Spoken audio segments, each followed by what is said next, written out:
This year, 1939, Hitler, who has always loved animals, German ones, of course, already knows he's going to invade Poland.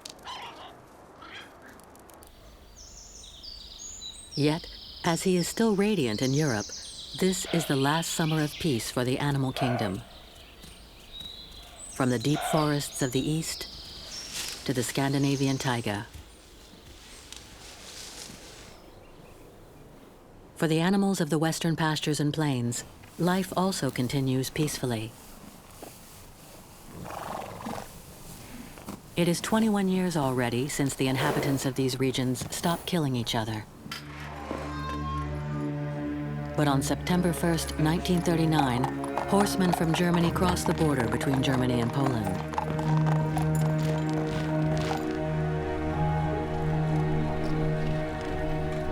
An infinitesimal line when set against the immensity of the world, but where certain animals are already encountering the first fracas of the war.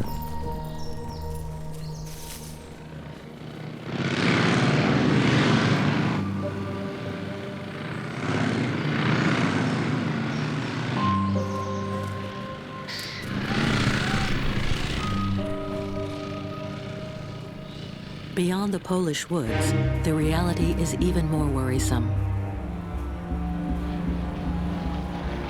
In the air, the iron birds of the Luftwaffe prepare to bomb Poland.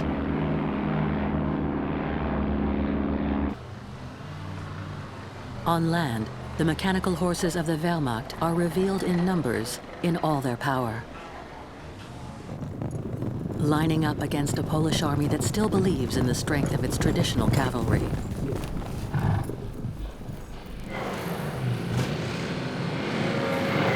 From the onset of hostilities in Krojanty in the north of the country, 250 Polish lancers spot an enemy column and sound the charge. For you horses, charging isn't natural. In the noise and fury, blinded by dust, you'd rather get the heck out of there. But hemmed in by the group, all you can do is dash onwards. Bearing your broad chests to the grape shot in this clash between flesh and steel.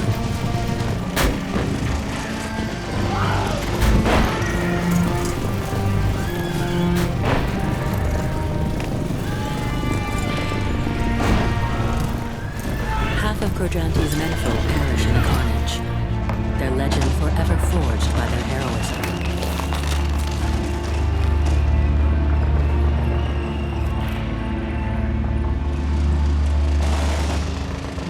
As for the horses,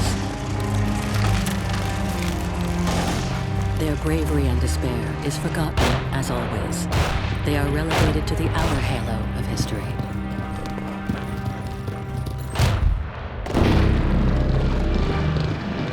Less than a month, this new lightning war sweeps away everything in its path. September 27th, crushed by the bombs, Warsaw surrenders amid the ashes.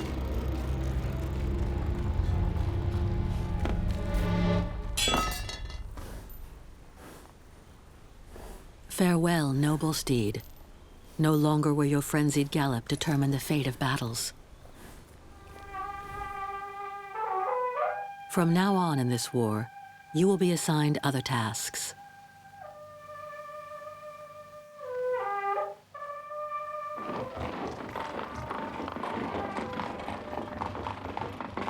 As soon as Poland falls, men persecute each other.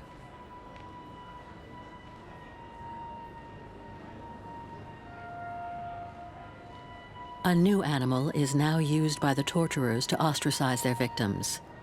The Reich miniature of propaganda, Joseph Goebbels, commissions a pseudo-documentary that features the rat.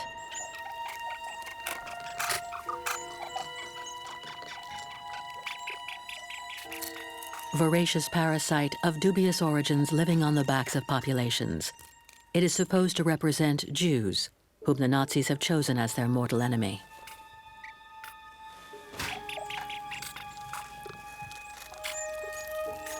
That's right. Blame the Polish rats, when the real scourge is already there, the brown plague, ready to sweep across Europe.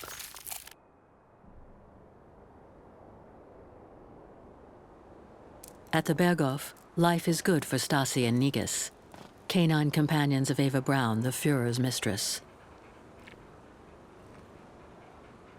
It's the internal pileup of history, where the tragedy of the vanquished doesn't alter the victor's good mood. Especially since, with Poland crushed, France and Great Britain, who had declared war on Hitler, are not reacting.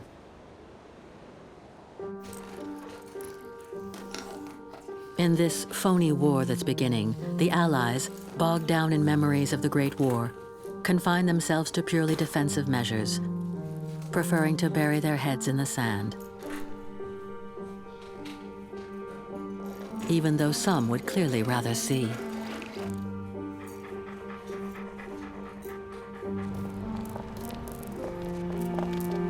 We may have a reputation for pig-headedness, but sometimes men are more stupid than any so-called dumb animal.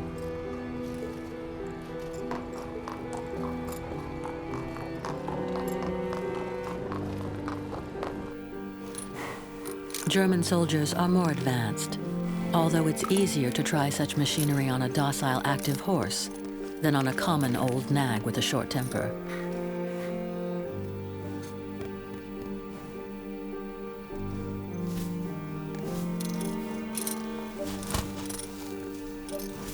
We dare not imagine how these men ready a beast for the heat of the action.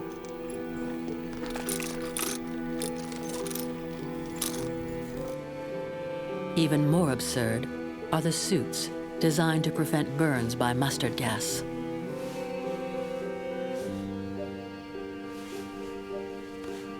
Especially as dogs pant to cool off when they exert themselves. The more stress they're under, the more they need to open their mouths to oxygenate themselves. It's all absurd, and intended primarily to reassure men of their benevolence towards animals and their expertise.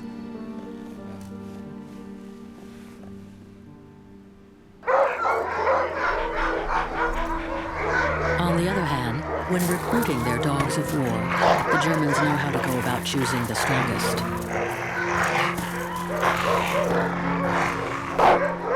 As a worthy race of lords, shame on all the others.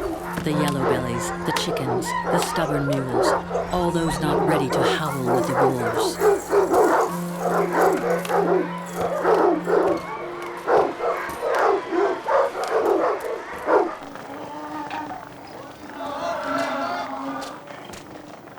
Some animals have even less choice, such as these German mules, for whom the hard labor has already begun. Man has decreed once and for all that you were born to carry. But apparently, it's not quite that simple.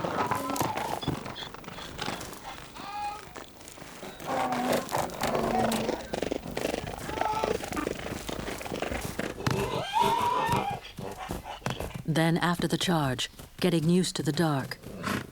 Here, it's the rear of a truck for those British mules bound for France, suddenly engulfed in a bottomless pit.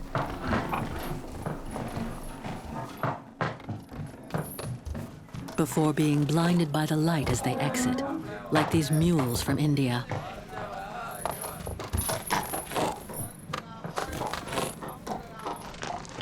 At least they're accompanied by their handlers who know them and cover them from the cold of this new land they're discovering.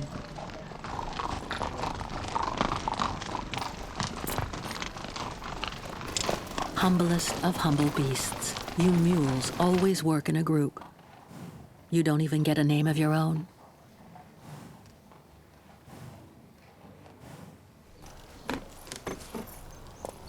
You quickly find yourself in the hands of inexperienced conscripts who speak to you in a new language you don't understand.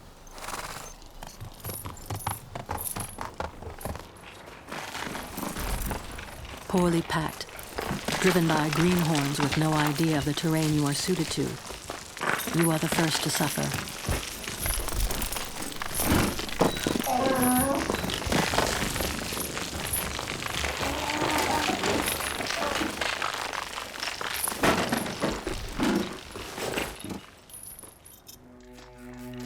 In the general disorder of this phony war, life is sweeter for some. Despite the services rendered for the First World War, the French General Staff no longer believes in the usefulness of war dogs.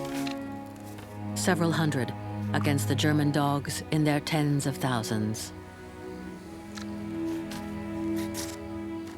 And more than the strategic content of the message, the authorities are delighted to show the miles covered by the messengers. A reminder that in this period of general inertia, some things are moving.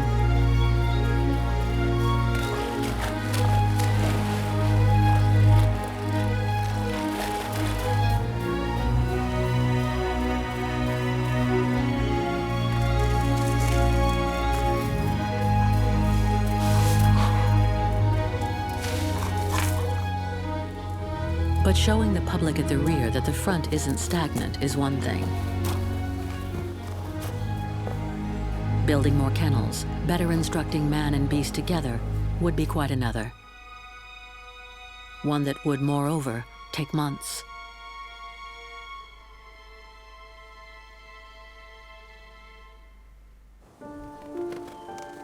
The British are making use of other resources.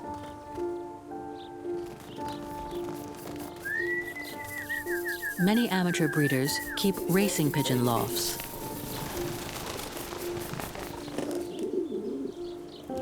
$200,000 of the best among them are given to the armed forces by their patriotic owners. Men know how to use animal instinct to make war. For you pigeons who are monogamous, don't forget to take your sweetheart along, the one you'll always want to return to in your future military dovecot.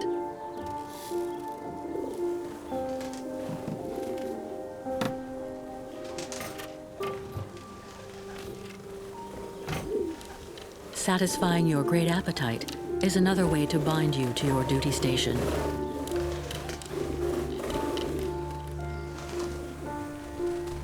Links of the heart and the belly that, thanks to your internal compass, will always make you bring back your precious messages wherever your dovecot has been moved.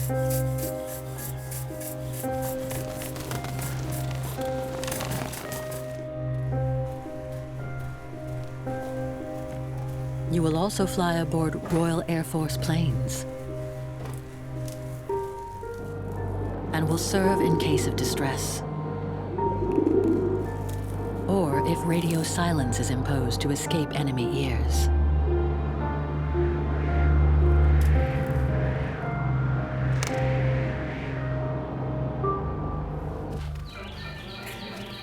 Alongside, other feathered friends are relative turkeys. Never before this phony war, where the nation must show it is looking after its children well, have soldiers had the right to such a meat-based diet.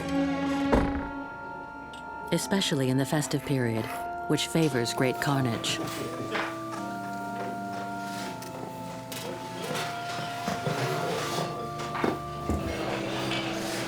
From the start of the conflict, animals have played their part better than men. Some actively, just by filling their bellies, waiting for the next year when everything should return to normal after the alert is passed.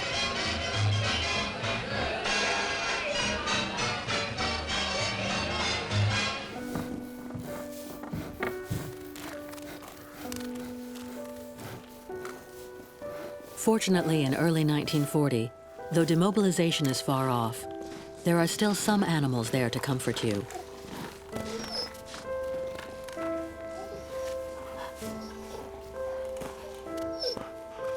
While the men continue to stagnate in the West, a proper war has broken out in the North.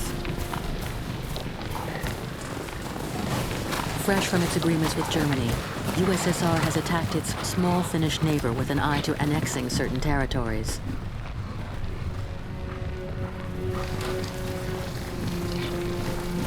A new animal enters the war arena. It is quickly separated from his fellow creatures. Tough on you, reindeer, who have only ever been a herd animal.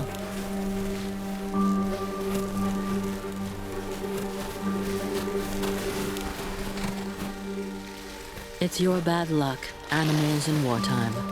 The better adapted you are to your home turf, the quicker the combatants will exploit you.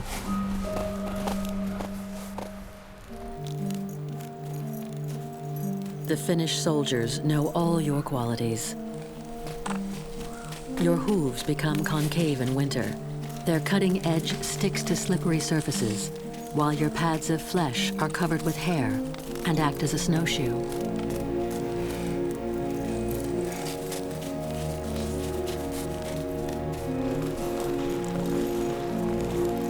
You test the terrain, never crossing a frozen lake as a herd.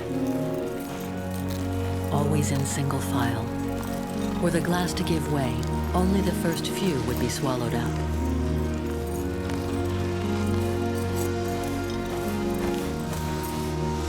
The Finnish slider also knows the delicate science of the team.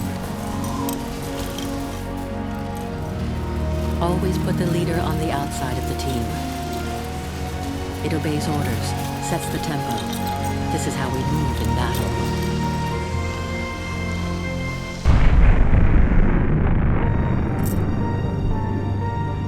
Same goes for the sled dogs in this war in Finland, where guerrilla warfare matters more than big battles.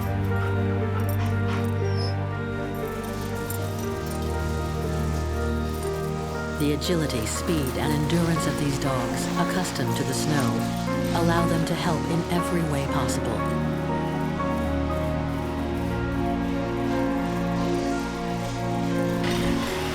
They go everywhere to accomplish their missions, the most noble of which may be rescuing the wounded.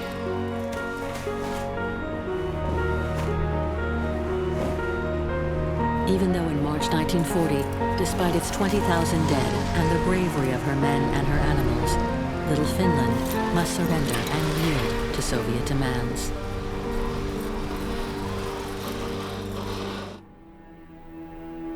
One month later, the Wehrmacht gains a foothold in Denmark.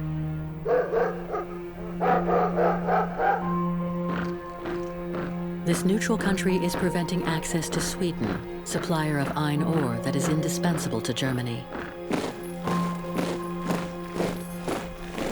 But watching you dogs, you don't necessarily want to march in step.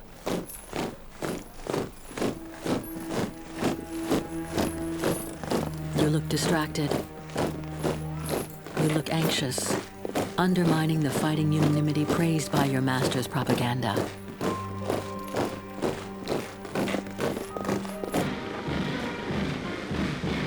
Nevertheless, in a few hours, the Germans occupy Copenhagen, and the Danish government surrenders.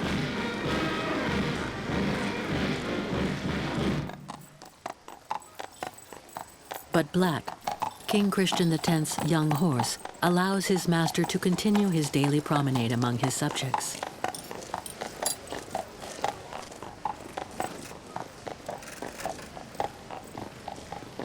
Acceptance of the occupation, some will say. In reality, the first act of resistance of a population united around him, who embodies the nation and who does not intend to bend under the German yoke.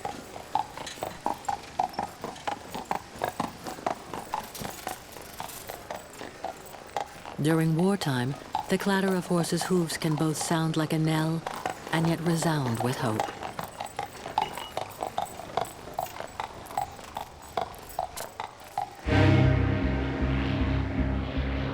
May 10th, 1940.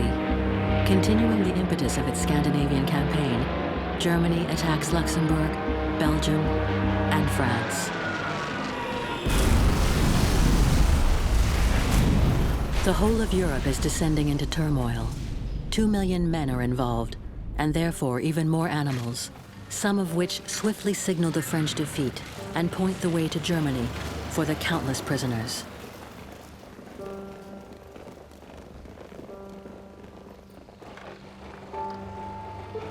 The disaster is accompanied by an unprecedented civilian debacle.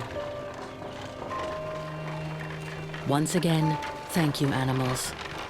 It is they who allow the poor, who have no petrol in this time of scarcity, to save the essentials.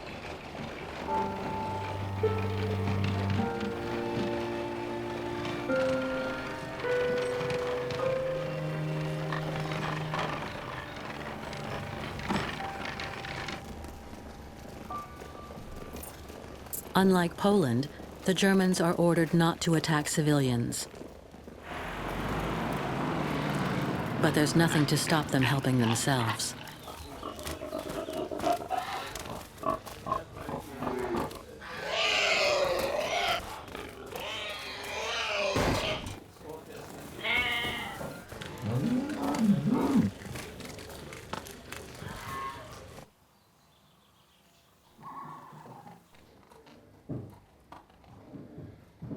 As for you, domestic animals, abandoned by the thousand in these great necropolises that the French countryside has now become, what to do with your newfound freedom?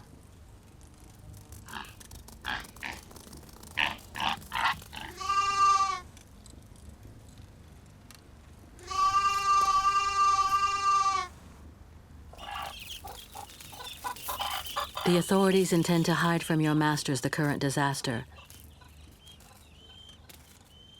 But you reveal without words what people feel. A sense of horror and abandonment for a whole people orphaned by a mother country that is now dead.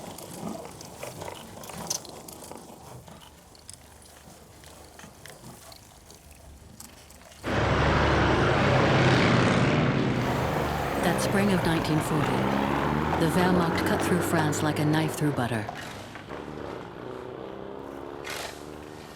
Then in wartime, horses of the country can quietly eat their 5 kilos of hay per day. It means that for Hitler, this offensive was a walk in the park.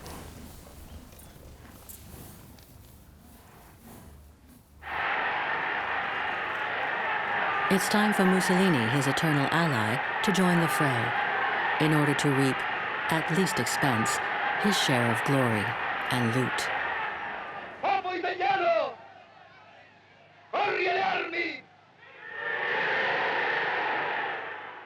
Dimostra la tua tenacia, il tuo coraggio, il tuo valore.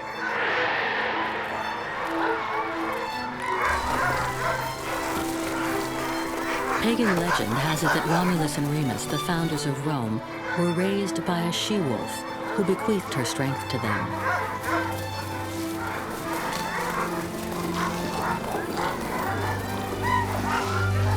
A godsend for Il Duce's propaganda office, which dreams of turning the Italian fighters into wolves.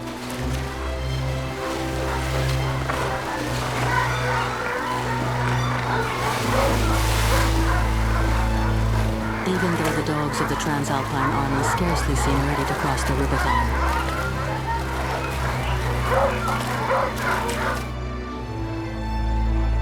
It doesn't take too much either to accustom pups to the din of war. Though, why not combine work with pleasure?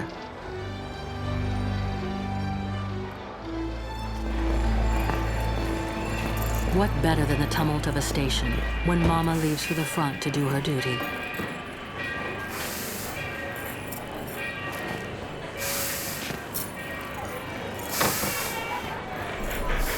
It's a big show for the men, and guaranteed suffering for the animals who nobody cares about.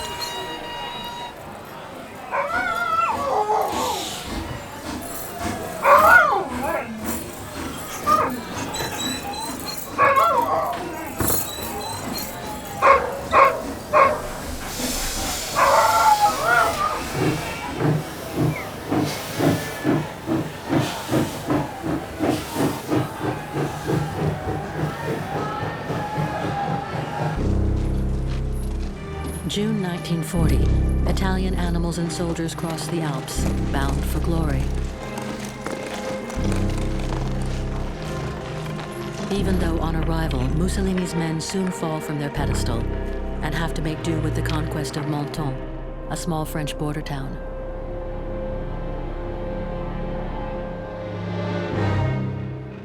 Their German ally, meanwhile, is already at the top of the Eiffel Tower, symbol of Paris, capital of France, which on June 22nd signs the armistice.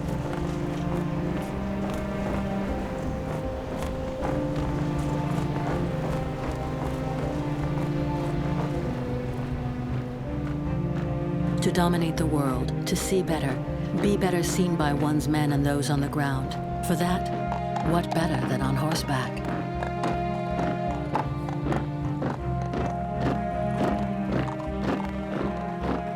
The Wehrmacht officers had long understood this, and on June 14, 1940, Lieutenant General von Briesen could already watch his 30th Division parade through Paris.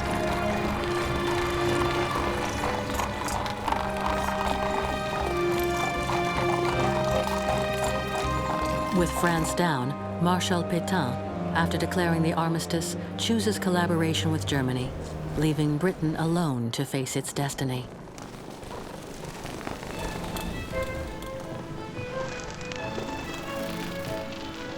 That small boy, his name is Andrew, saw the flight of the pigeons and the falling of the bombs in Warsaw. Now again he watches the pigeons in another square, Trafalgar Square. Again he hears the hum of the German aeroplanes, this time over England.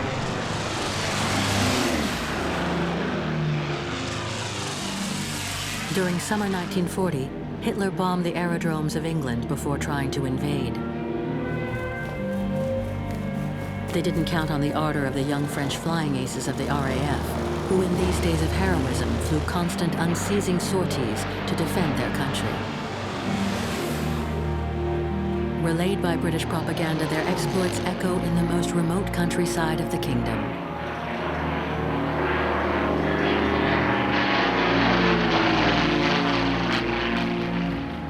The animals, of course, are along for the ride.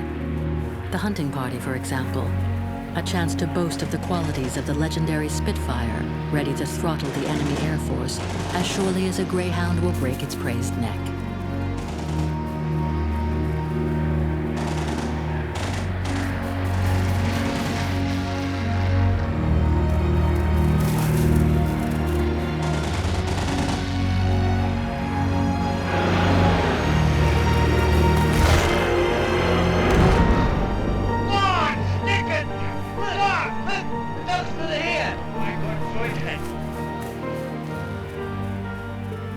If dogs can set an example, then other animals can be instructive.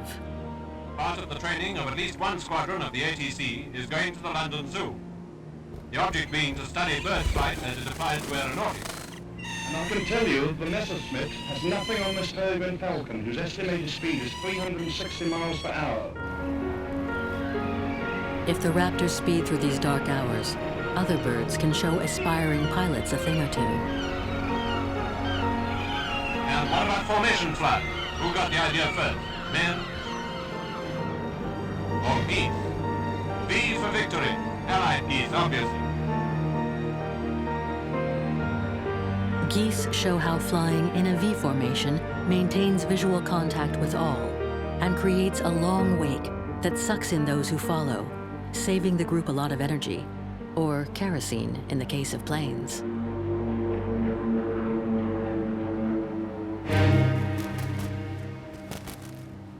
In Germany, they are less ethereal and more murderous. In short, more Nazi. Der Beizhabicht Attila. Die Schüler der Flugzeugführerschule haben hier die beste Möglichkeit, das Starten und Landen der Vögel zu studieren. Achtung! Der Vogel kommt im Steilflug auf die Beute geschlagen. Drückt einmal kräftig zu. Herz und Lunge sind durchbohrt. Der Habicht fängt an zu rupfen. Lustig fliegen die Federn im Wind. The Germans have always loved poetry. And now, the moral of the story. Dieser herrliche Vogel ist kein Räuber, wie man fälschlich sagt, sondern einer der mutigsten und besten Jäger. Sie sind es, die Auslese schaffen im Haushalt der Natur. Darum schützt unsere herrlichen Greifvögel.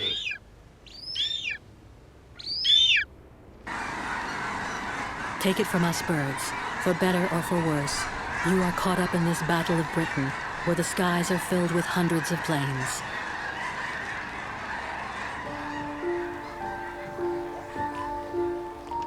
From the first German attacks, the inhabitants get rid of their dogs and give them to authorities.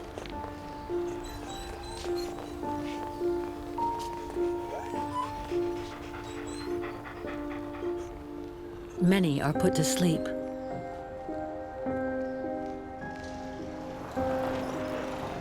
But with the initial surprise over, the British protect their pets. Those abandoned are collected by the animal rights societies. Unlike the France of Descartes and his animal machine, the British consider animals to be sentient beings.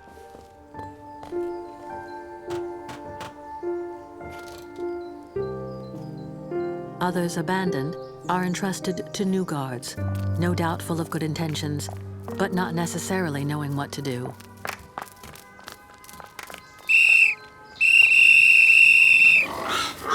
The authorities, anxious to preserve all their subjects from the German bombing, expand air raid training all over the country.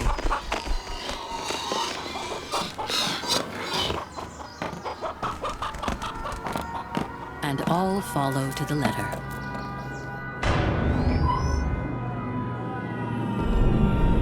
But by autumn 1940, the exercises are less amusing.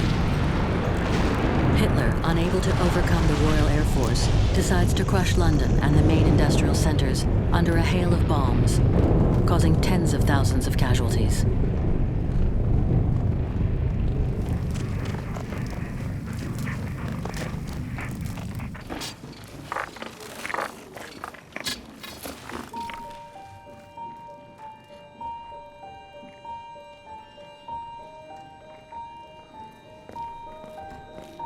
Although some animals have lost everything,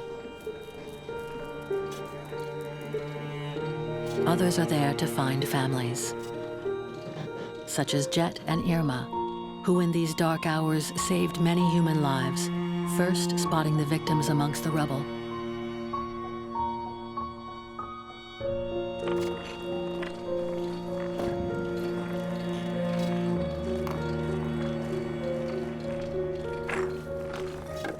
Though not blessed with their flair, the bipeds get involved as well and return the favor.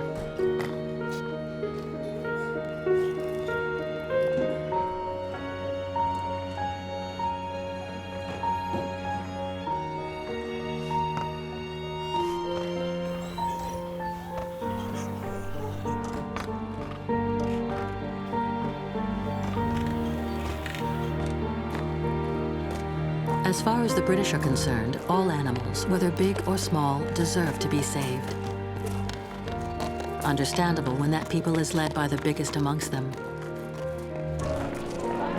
The lion, Winston Churchill, Prime Minister of the country, is everywhere in the field, encouraging the survivors amidst the ruins.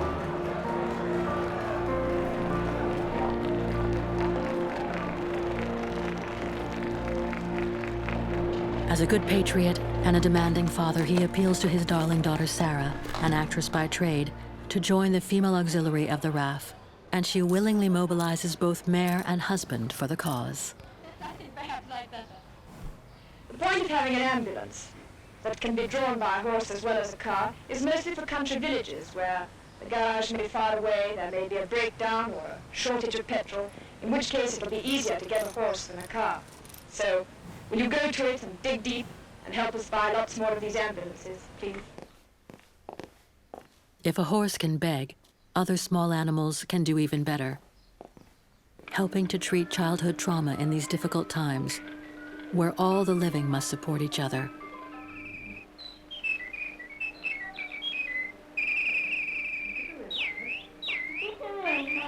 No, it's a magic bird.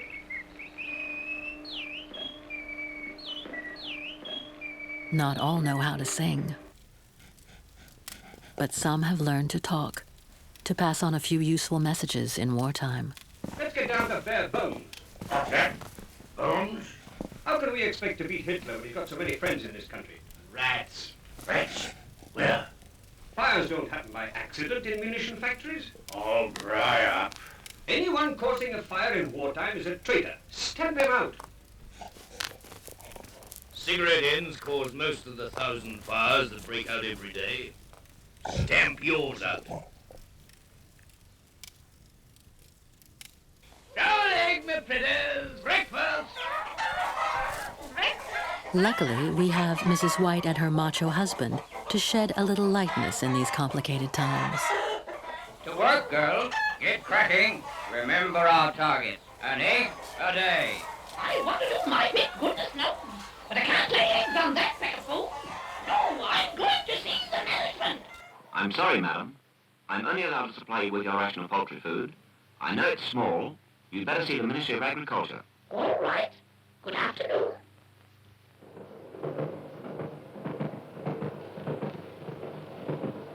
I appreciate your predicament, Mrs. White, but you'll be glad to hear that we found the solution.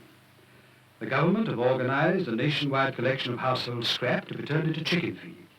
You'll do your bit, I know, if human beings will do theirs and save every bit of scrap they can. I know they will. Please accept this small token of gratitude on behalf of the hens. In hard times, when man and beast help each other, it all seems easier.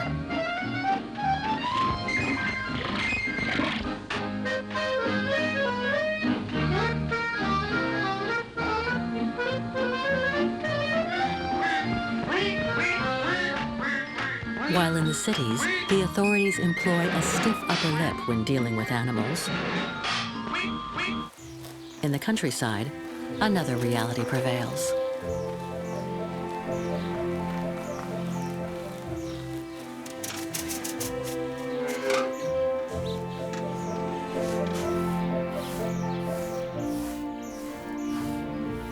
Thousands of young city girls enlist in the Land Girls organization, a new battalion in skirts who have everything to learn about farm work.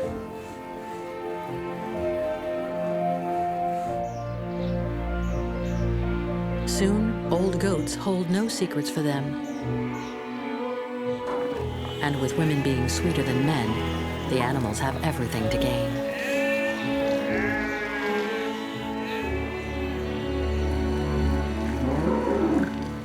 You may milk the cows, but you must still stay beautiful while waiting for the warriors' rest when they return home from the front on leave.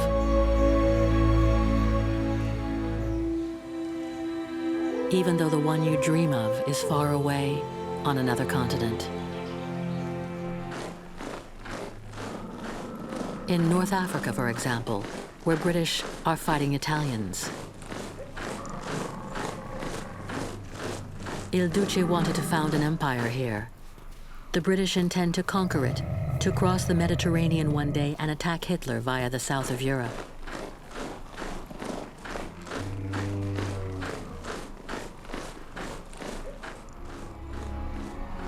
In this Second World War, no beast is spared.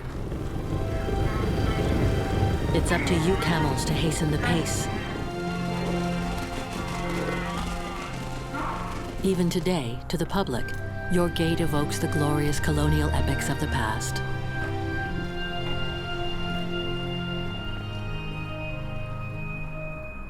When spies and legionnaires scenting the hot sand set out from France to conquer the Maghreb.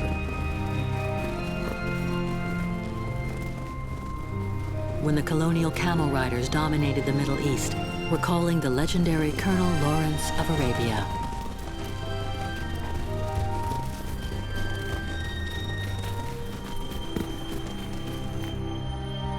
But now in this new war of the sands, the camels are mainly useful to the scouts.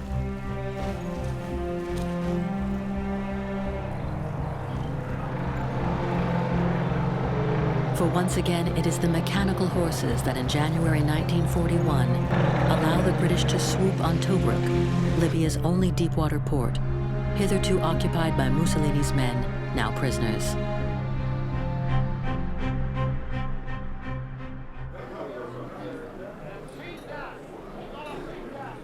The Italians have always had a sense of self-derision. A swift salute to Il Duce, who dumped you in this mess, never goes amiss.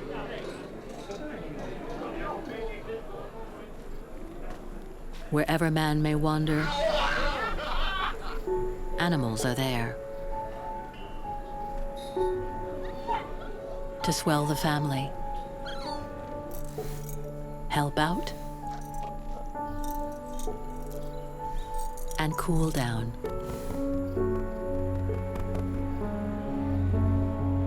Some will do the whole war, like Watchtech the bear, collected by an artillery company and taken with them to Iraq.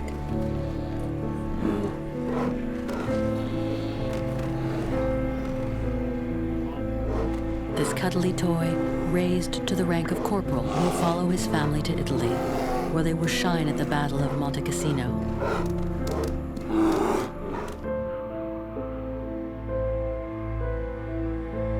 Animals tell us a lot about the military situation of the moment. When men and animals laugh, it means the front is quiet. But when the first setbacks come, when Tobruk, for example, is taken back by the Germans, what will become of these animals immersed in human lives, yet left high and dry? What about his bird, who probably can't fly anymore?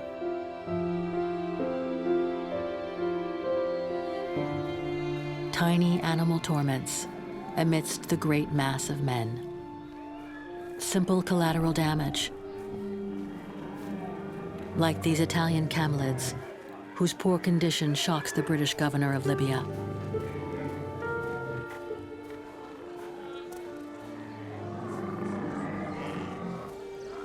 It's well known that camels aren't the type to complain.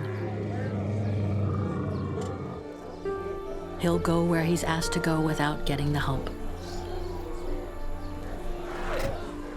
As here, where they have to supply petrol to the columns.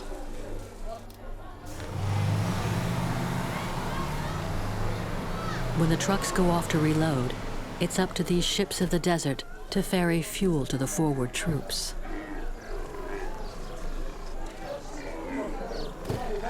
You may know how to keep your mouth shut, but 200 liters of petrol on your back is still a lot.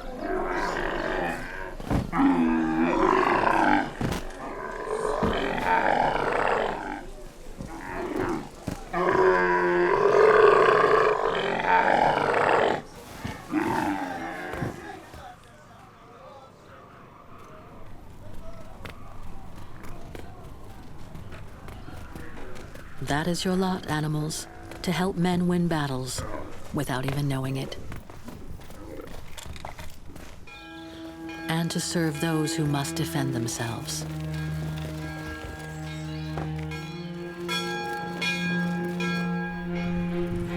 This spring 1941, in the USSR, Stalin fears Hitler's impending attack, despite the non-aggression pact signed by the two men.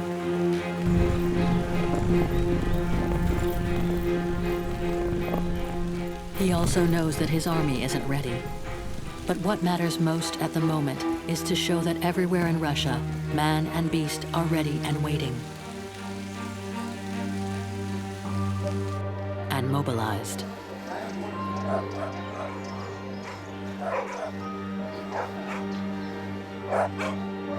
Although the Allied officers of upper-class origin respect the dog as a pet, the same isn't true in Soviet states, where they have a more proletarian vision of the canine world.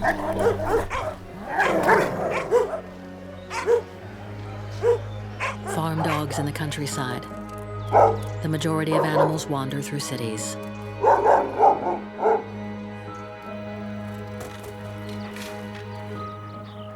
From then on, buoyed by the bravery of the Russian soldier, of his sense of homeland and sacrifice, even in training, the use of Canem Soviticus will be more radical.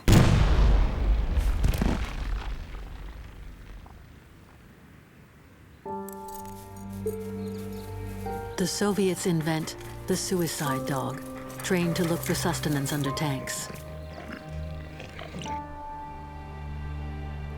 Fitted with a mine, he will explode when the detonator stalk touches the tank's belly.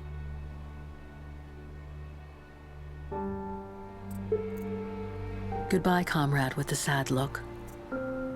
You too will have done your duty, even if it's in the service of human ineptitude. Because when the time comes, many of your comrades in the din of battle will make the mistake of blowing up their own tanks.